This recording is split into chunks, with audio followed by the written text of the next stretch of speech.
عجب شبیه، شب پروردگاره، شب ابی عبدالله اربعینه.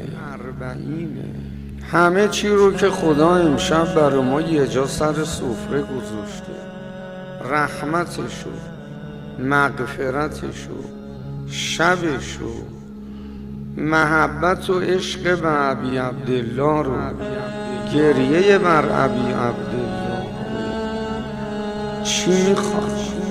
مهمونی امشب که خیلی کامل، سفره پره. خب میخواین زائر بشین. السلام علیک یا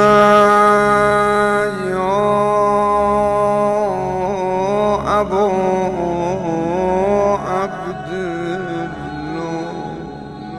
و علی الارواح التي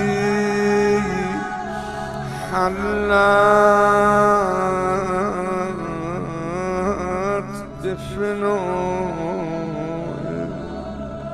عليك مني سلام الله ابدا ما بقي و بقي الليل والنهار